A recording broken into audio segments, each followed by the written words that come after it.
Bonjour, aujourd'hui je vais vous lire un extrait du roman de Alex Soll, pris dans la toile. Chapitre 1. Froid, froid, froid. La surface sur laquelle il était appuyé était glacée contre sa joue. Ses articulations tiraient et ses muscles étaient endoloris comme après une longue session de course. Son visage lui faisait mal. Le froid traversait sa peau jusqu'à ses os. Un goût métallique lui encombrait la langue. Hassan grimaça, plissa les yeux plusieurs fois sans pour autant les ouvrir. Il n'arrivait pas à bouger. Il n'en avait plus la force. Et puis, quelque chose l'entravait. Une odeur acide de détergent lui brûlait les narines. Était-il en train de rêver? De se réveiller? Il tenta d'ouvrir les yeux, mais quelque chose était appuyé contre ce visage. Autour de sa tête, à vrai dire. Quelqu'un lui avait bandé les yeux. Son cœur s'emballa. Il ne dormait pas. La panique s'insinuait dans ses veines, ses artères, ses poumons. Elle prenait possession de son corps entier. Il était gelé. Ses mâchoires se contractaient pour empêcher ses dents de claquer. Un faible grognement s'extirpa de sa gorge. Il expira par la bouche et sentit la chaleur de son souffle remonter sur son nez. Son visage roula de quelques centimètres sur la table. Il respirait de plus en plus vite et ne pouvait pas se contrôler. Que faisait-il là? Où était-il? Où était-il juste avant cela? Qui lui avait fait ça? Quelque chose de dur se trouvait dans le bas de son dos, et ses pieds touchaient à plat le sol. Il était assis, sur une chaise. Sa tête reposait sur une table glaciale, comme du métal. Il ramena ses coudes vers lui, mais fut vite bloqué dans son mouvement. Des liens autour de ses poignets. Ils étaient ligotés et attachés sous la table. Il recommença, tira plus fort. Même résultat. Les fibres des cordes avaient juste entaillé sa peau un peu plus. À gauche, il sentit une gouttelette chaude rouler sur sa paume avant de disparaître. Il tendit la jambe droite, puis la gauche. Ses chevilles n'étaient pas attachées. Il bougea, mais ses cuisses, elles, étaient maintenues à la chaise. Il ne pouvait pas se lever. Les effluves de produits ménagers étaient de plus en plus fortes. Hassan les sentait presque ronger sa peau. Il avait l'impression de se trouver dans une bouteille de javel. Un souffle aigu près de lui le fit sursauter. Il se redressa contre le dossier de la chaise d'un seul coup. Figé, les muscles tétanisés par un mélange de terreur et de froid, il attendit. Il n'était pas seul. Quelqu'un respirait. Il se concentra. Oui. Il entendait des halètements, faibles, difficiles, douloureux, ainsi qu'une autre respiration, plus calme, contrôlée. Il ouvrit la bouche, prêt à demander qui était là, mais se retint. Il se sentait observé. Te fatigue pas, conseilla une voix grave à l'accent slave. La panique explosa dans sa poitrine, et il tira de nouveau sur ses liens. Le ton de l'homme était ferme. Hassan s'immobilisa. Qui, qui est là? Qu'est-ce qu'il se passe? Reste calme. La voix n'était qu'un chuchotement, mais elle était stricte. Hassan ne pouvait pas rester calme. Où était-il? Qui était cet homme qui lui parlait? Que lui voulait-il? Il chercha dans sa mémoire ses derniers souvenirs, mais tout était flou. Il s'était réveillé sur le canapé. Le chien était allongé contre lui. Non, non, ça c'était 2 jours auparavant. Il en était certain. Avait-il fait des courses? Non, pas aujourd'hui. Pourquoi n'arrivait-il pas à se souvenir? Sa respiration était de plus en plus rapide. Qui êtes-vous? S'affola-t-il. Qu'est-ce que vous me voulez? Ce n'est pas de moi que tu dois avoir peur. De qui alors? Pas d'explication. Seulement un bruit de frottement de vêtements. Hassan attendit que l'homme lui réponde, mais le silence perdura. D'autres personnes étaient avec eux. Ils étaient dans une pièce. Hassan percevait au moins 3 respirations. Le type qui venait de lui parler, quelqu'un qui haletait vers la droite, et une dernière personne, tout près de lui à gauche, dont les expirations sifflantes et régulières laissaient penser qu'elle était en train de dormir. L'odeur lui donnait la nausée. Il se trouvait dans une pièce close, c'était certain. Il n'y avait aucun vent, aucun courant d'air, aucun bruit hormis les respirations des individus dont il devinait la présence. Il devait enlever le bandeau de ses yeux. Il devait s'en défaire. Non, il valait mieux attendre, réfléchir. Était-ce une bonne idée? Il avait été kidnappé. Si son assaillant savait qu'il pouvait le voir, il pourrait décider de le tuer pour protéger son identité. C'était bon signe qu'il lui ait bandé les yeux, n'est-ce pas? Si Hassan ne le regardait pas, il aurait une chance d'être libéré, car il ne pourrait pas l'identifier. Cependant, cela pourrait être l'opportunité pour lui de s'échapper, apercevoir un objet avec lequel il pourrait se défaire de ses liens, un couteau, une paire de ciseaux ou même une arme, quelque chose qui lui permettrait de se défendre et de s'enfuir. Hassan tendit ses jambes, une par une, à la recherche de quelque chose qui lui donnerait un indice. Son pied gauche heurta quelque chose qui bougea à ce contact. Il frotta l'avant de sa chaussure contre. C'était un pied. Hassan se replia sur lui-même. Ils étaient plusieurs dans cette pièce, et personne ne se déplaçait. Une personne dormait, et une autre avait l'air d'être en train de paniquer aussi. Ils n'arrivaient pas à savoir combien ils étaient, et s'ils avaient tous été enlevés. Qui était l'homme qui lui avait parlé? Il devait se rappeler, se souvenir de ce qui l'avait mené ici, et surtout, de qui. Tout était flou, brumeux, comme si on avait effacé de sa mémoire les dernières 24 heures. Combien de temps était-il resté inconscient? On ne pouvait pas droguer quelqu'un de plus de quelques heures, n'est-ce pas? Peut-être que si. Hassan leva une de ses jambes vers ses mains et effleura du bout des doigts le tissu de son pantalon. Un jean. Il devait s'agir de son jean noir. Il ne mettait presque plus que celui-ci ces derniers temps, jugeant que les autres n'étaient pas assez distingués. Il l'enfilait uniquement lorsqu'il se rendait en ville présenter son travail à des galeries. Le reste du temps, il portait ses pantalons de peinture, des survêtements ou des shorts longs. Il ne sortait plus beaucoup. S'il portait ce jean, alors il avait été enlevé mercredi. Oui, il se souvenait maintenant. Il avait pris sa vieille voiture, le coffre encombré de toiles et de boucs photos, pour rejoindre le centre-ville et s'était garé à l'étage le plus élevé du parking. Il n'y avait plus de place aux niveaux inférieurs. Il avait pensé qu'au moins il verrait le coucher de soleil en repartant. Il ne se souvenait pas d'être sorti de la voiture et d'être allé à son rendez-vous. Il ne se rappelait rien à partir du moment où il avait coupé le moteur. Quelqu'un respirait de plus en plus vite et s'agitait. Hassan ne pouvait rester sans rien faire. Il ne pouvait attendre qu'on vienne le torturer ou l'achever. Il avait beau faire un froid glacial, il ne tremblait plus. Il se pencha en avant sur la table et frotta son visage sur la surface métallique. Le tissu bougea, mais pas assez pour qu'il puisse s'en défaire. Il se redressa, inclina la tête vers son épaule et tenta de déplacer le bandeau pour dégager un de ses yeux, mais échoua. Il était trop serré. « Tu t'y prends à l'envers. » Hassan tourna la tête dans toutes les directions. Encore cette voix, cet accent qui roulait. « Vous me voyez ?» le questionna-t-il. Question idiote, évidemment qu'il le voyait. « Oui, » soupira l'homme fatigué. « Du front vers le menton, pas l'inverse. »« Du front vers le menton ?»« Du front vers le menton. » Hassan se le répéta plusieurs fois avant de se pencher vers la table à nouveau. Du front vers le menton. Il n'avait pas assez d'espace et il ne pouvait pas reculer sa chaise. « Du front vers le menton, » murmura-t-il. « Du front vers le menton. » Il se contorsionna, voûta le dos au maximum et se pencha sur la droite. Il posa l'angle de son front contre le coin froid de la table et appuya son visage. Le bandeau bougea à peine. Pas assez, mais c'était un début. Il recommença et se libéra un peu plus. À la 4e tentative, le bandeau glissa assez sur son nez pour qu'il puisse ouvrir les yeux. Chapitre 2. Un hoquet de surprise se coinça dans la gorge d'Hassan. Il était bien assis devant une table métallique et il n'était pas seul. La table était ronde et tout autour, 6 autres personnes étaient attachées à leurs chaises. 4 d'entre elles étaient toujours inconscientes. 2 femmes et 2 hommes.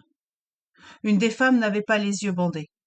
Hassan plia des paupières. L'acide des produits chimiques de nettoyage lui agressait les sens. Ses yeux le brûlaient. L'intérieur de ses narines le démangeait et ses lèvres étaient gercées.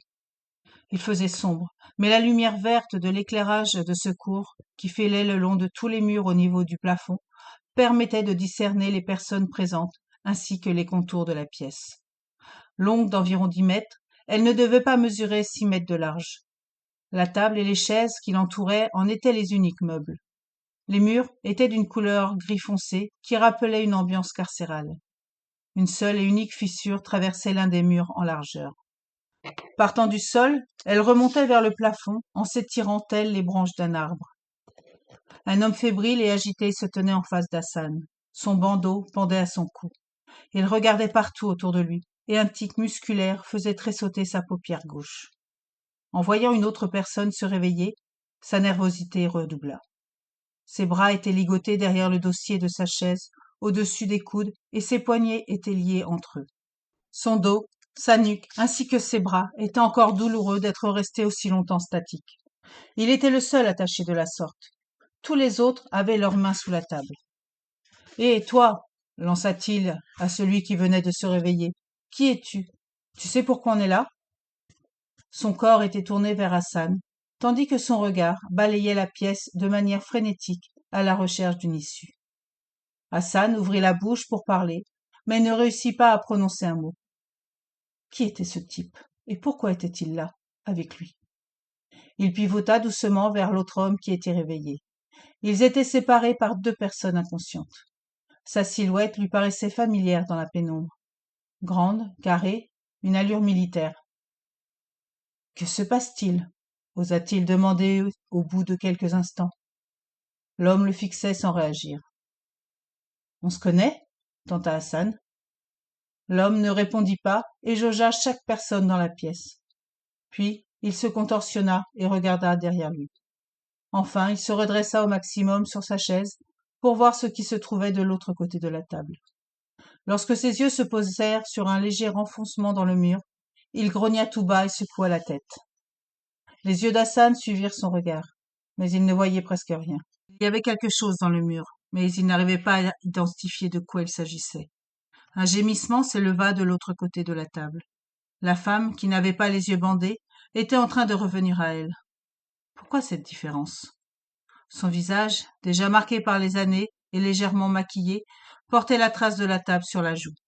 Ses longs cheveux roux étaient décoiffés. Elle se redressa lentement, les sourcils froncés, la mâchoire contractée, et se laissa tomber contre le dossier de sa chaise.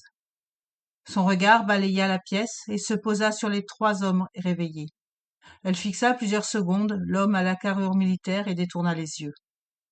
Comme les autres avant elle, elle observa la pièce et les personnes présentes, l'esprit perdu et les souvenirs flous. Son chemisier blanc au col brodé était ouvert au milieu de ses clavicules et sa veste était déchirée à l'épaule droite. De la salive séchée striait son menton. Ses cheveux clairs peinaient à s'adapter à la faible lumière. Elle cligna des paupières rapidement. Elle renifla, gênée par l'acidité des relents de produits d'entretien. « Qu'est-ce que… » Sa voix était cassée, sa gorge douloureuse. Elle toussa.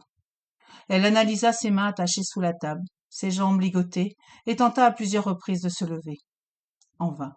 Sa chaise aussi était fixée au sol. Ses yeux passèrent sur toutes les personnes présentes et s'arrêtèrent sur l'homme silencieux. Ses lèvres tremblèrent et elle se mordit l'intérieur de la joue. Puis elle observa à nouveau les autres. Le type agita la dévisageait, le corps incliné en avant et la tête légèrement penchée sur le côté. Pourtant, il ne disait rien. La femme recula dans sa chaise et posa son regard sur la seconde silhouette féminine. La peau de la jeune femme, encore inconsciente, était pâle, presque livide. Le bandeau qui recouvrait ses yeux avait été moins bien serré que pour les autres et dévoilait un œil clos, maquillé d'un trait noir qui avait bavé sous sa paupière. Elle portait des vêtements sombres qui donnaient à sa carnation une couleur encore plus diaphane. Ses cheveux bruns bouclés, coupés courts, la rajeunissaient de plusieurs années. La femme rousse déglutit et frémit. Sa peau se recouvrait de frissons. Un grognement presque silencieux résonna, et tous se tournèrent vers l'homme d'environ 70 ans qui se réveillait. Son costume 3 pièces marron luxueux était taché à plusieurs endroits par une substance obscure collante. Ses cheveux gris tombaient en frisottis informes autour de son visage. Il paniqua plusieurs dizaines de secondes sous l'effet de la surprise et de l'incompréhension. Il tira sur les liens à ses poignets, secoua la tête pour se défaire du bandeau sur ses yeux, tenta de se lever, puis se calma un instant. Le front plaqué contre la table, il respirait profondément pour reprendre ses esprits. Hassan observa les autres personnes présentes. Toutes semblaient chercher à s'identifier et à trouver une issue. Ses yeux se faisaient progressivement au manque de lumière. L'homme au costume se redressa et tourna son visage aux yeux bandés dans tous les sens, lentement, à la recherche d'un indice sur ce qui était en train de se passer. Une senteur, un son, une sensation. Hassan le reconnut, son cœur se mit à battre plus vite encore. « Marc » souffla-t-il. L'homme l'entendit et tourna la tête dans sa direction. « Qui êtes-vous » Sa voix tremblait. Hassan se tendit et sonda l'homme à l'allure militaire du regard. Maintenant que ses yeux s'étaient habitués à l'obscurité, il reconnaissait ses traits. Oui, il l'avait déjà vu. Cet homme l'avait interrogé à de multiples reprises. Il avait avoué avoir joué la carte du délit de faciès en raison de la couleur de peau d'Hassan, noir. « Que fait-on ici » bredouilla Hassan en avançant la tête vers lui. Le policier ne répondit pas. Il ne le regardait plus. Il fixait quelque chose d'invisible sur l'un des murs. « Hassan » appela Marc. « Est-ce que c'est toi ? Qu'est-ce que… » Sa voix devenait de plus en plus aiguë à mesure que la panique prenait possession de son cœur. « Que se passe-t-il ? Que m'as-tu fait » s'affola Marc. « Qu'est-ce que je vous ai fait » s'indigna Hassan. « Je suis dans la même situation que vous. »« Quelle situation ?» Ils furent interrompus par la fille habillée de noir qui revenait à elle. Sa frêle silhouette se redressa en hoquetant. Elle flaira l'air en ramenant son menton à sa poitrine, puis, mue par un spasme incontrôlable, elle vomit. Son estomac peu rempli n'avait pas grand-chose à évacuer, mais cela suffit à asperger ses bras, ses jambes et la table devant elle. La femme rousse renifla avec dégoût, tout en détournant la tête. L'odeur âcre arriva jusqu'aux autres qui froncèrent le nez. « Est-ce que ça va, mamselle » appela l'homme précédemment agité. La fille avait le visage contracté et les bras tétanisés. Elle respirait rapidement, par à-coups, et plusieurs filets de bave et de vomi pendaient de sa bouche. Elle ouvrit les yeux, et son œil libre se referma aussitôt. Elle le rouvrit. Elle pleurait, et ses mâchoires claquaient l'une contre l'autre. « Secoue la tête pour enlever le bandeau, » conseilla Hassan.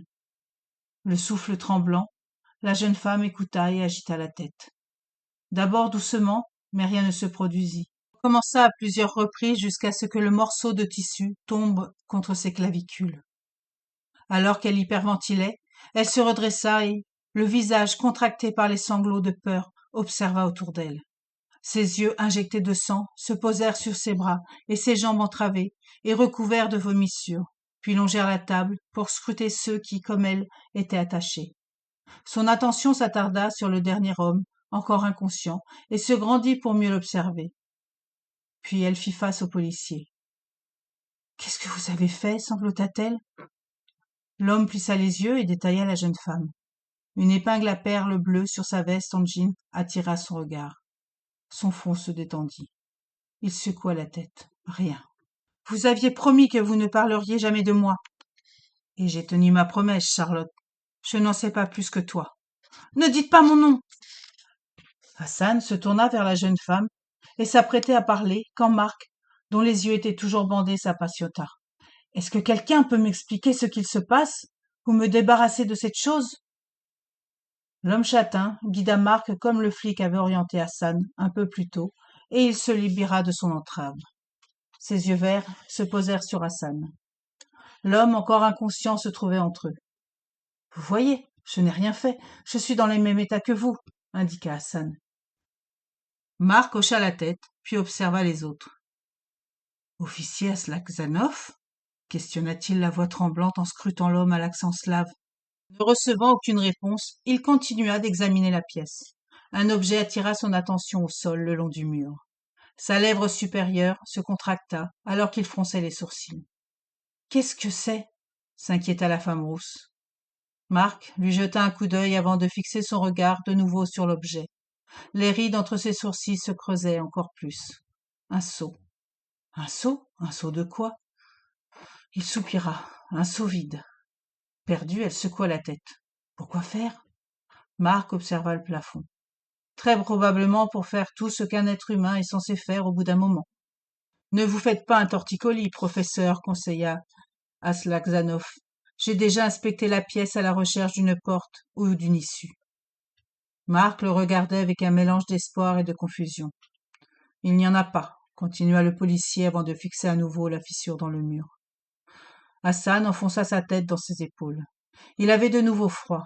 L'air était humide et glacé. Apparemment, toutes les personnes présentes avaient une ou déconnexion avec les autres.